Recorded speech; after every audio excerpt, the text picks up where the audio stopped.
to the G20 in Indonesia, where I spoke to Treasurer Jim Chalmers at the G20. The Indonesian finance minister talked about strengthening the spirit of international cooperation.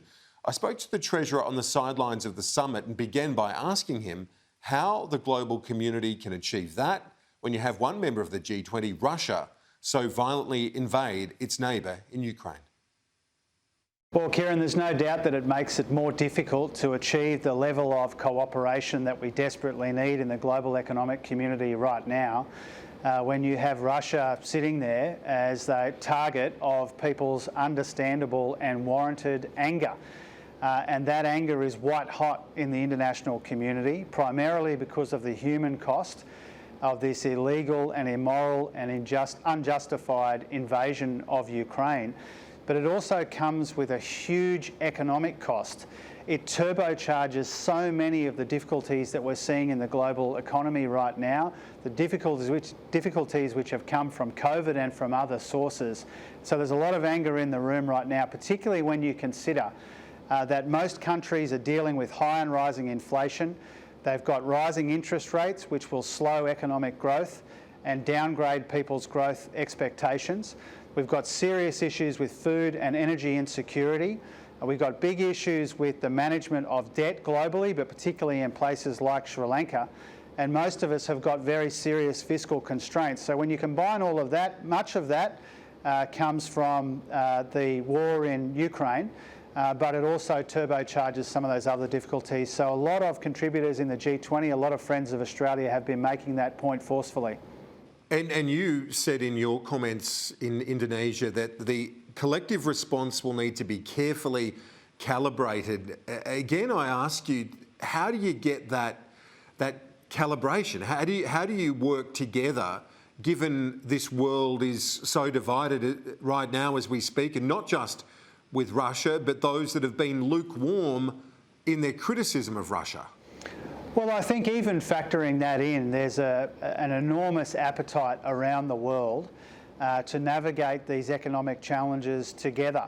And even if you accept, as I do, the points that you're making about Russia primarily, but also in some instances China, there still is an enormous amount of goodwill around other nations and an appetite to take meaningful action. If you think about one example, you know, we've got this serious issue where some countries have got themselves into substantial difficulty managing their debt, and so there is some prospect of coming to an agreement about how that debt is managed under a common framework. And so I really wanted to pay tribute to my colleague Sri Mulyani as well, the Indonesian finance minister, well known to a lot of Australians, and her efforts to try and bring people together around these challenges have been extraordinary. With that kind of leadership and with the appetite that people have to get their heads around and come together around some of these big challenges, progress is still possible despite those obstacles that you rightly mentioned. Now, Treasurer, we obviously have experienced the issues relating to energy security and the prices around that, but other neighbours in our region are really dealing with issues of food security, as are many others around the world. Is there more that our country, that our government can do in that regard to help our neighbours deal with that sort of issue? Well, there are various ways that we can support other countries. I think particularly in our region where we have a direct interest in our own neighbourhood, and there's a variety of funds that we have made available to help with this challenge. But really, the most important thing we can do, whether it's the energy insecurity challenge or food insecurity, is to make these global supply chains more resilient, more reliable, whether it's energy or food, and that's where a lot of the effort is directed. Now, we've seen a shift in government policy on COVID support payments. I'll ask you about that specifically in a moment, but more broadly, given you're there at the G20 finance ministers meeting, is this something that we have to deal with for the foreseeable future? Is this going to affect confidence and economies around the world for the foreseeable future? Is that your assessment? I think everybody here understands that this pandemic is not going to be over anytime soon, and indeed we need to be prepared for future pandemics as well. One of the big outcomes of this meeting will be a fund that helps particularly the developing world come to terms with pandemics like this one and future pandemics as well. So I think there is that recognition. But different countries around the world are dealing with this now in different ways, transitioning off some of the extraordinary support that was provided in earlier stages of the pandemic and trying to work out what a more sustainable version of that is. We've all got that challenge in one way or another, dealing with our serious fiscal constraints as well. So one of the most useful things I've been able to do, I've spoken to my counterparts from the US, from Indonesia, from Canada, and from elsewhere around the world. And one of the big things that we can learn from others is how we manage this pandemic. Clearly for us, we're about to have another spike in cases. We're very cognizant of the health advice on that, and that's why we've taken the step that you alluded to in that question. The Deputy Liberal leader, Susan Lee, says this has come days too late after universal criticism, and that the Prime Minister owes those people, those who have had COVID, casual workers, those without sick leave, that have faced stress around this, that he owes them an apology. What do you say to her? Well, I think one of the reasons why that comment is so obviously ridiculous is because it was her government a little over 8 weeks ago that designed this program to end at the end of June, and this was the former government that left us with $1 trillion in debt. And so I think whether it's this or whether it's the comments the other day that we shouldn't have a jobs summit but they should be invited to it, I think it fails at the first credibility hurdle. They will whinge and they will complain. We will get on with our work, working with the states and territories led by premiers and chief ministers of both political persuasions. There's an appetite in the community to come together around these problems and not to constantly carp and whinge about them. And I think that those comments from whether it's Susan Lee or from others are frankly ridiculous in the context of us trying to do the right thing by people, but restrained and restricted in lots of ways by the enormous amount of debt that our predecessors racked up and handed over to us. On to those energy issues and specifically the climate targets that Labor wants to legislate, the Greens are suggesting they could well block it or seek to block it in the Parliament. And the Liberal Party, the opposition leader Peter Dutton has told me as well that he's not going to budge. He says that Labor doesn't need to legislate the target.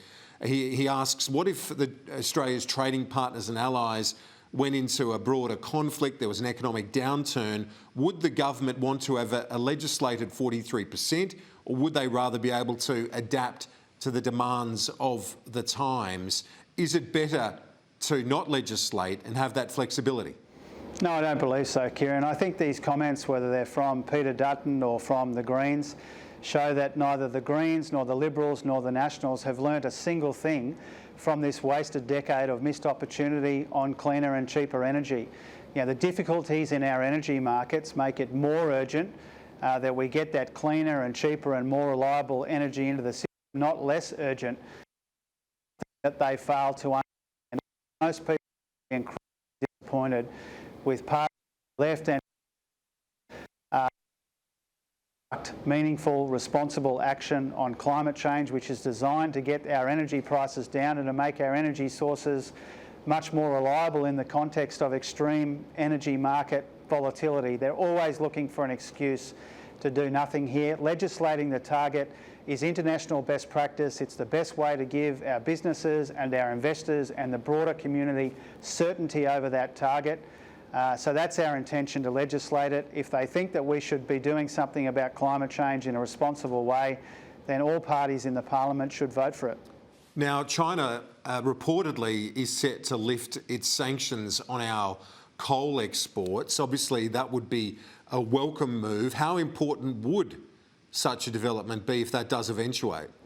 Well, that would be a very welcome development. As it stands so far, we've heard reports about that being considered, but that hasn't been officially confirmed.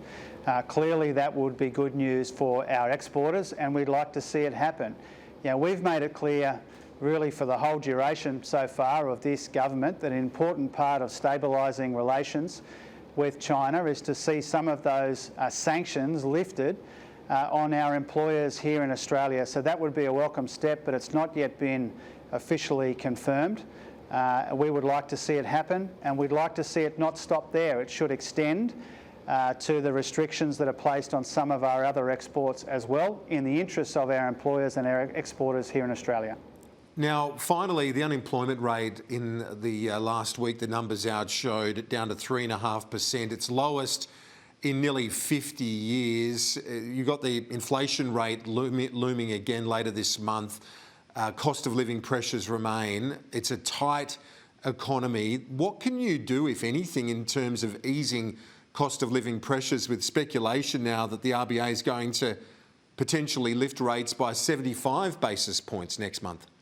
Well, there are a few parts to that, Kieran. First of all, that unemployment rate was an incredibly strong and very welcome outcome, but it reinforces the need at our Jobs Summit to bring people together around some of the associated challenges with labour shortages and skills shortages, but also making sure that more people can access the opportunities in a relatively tight or historically tight labour market. That's the first thing.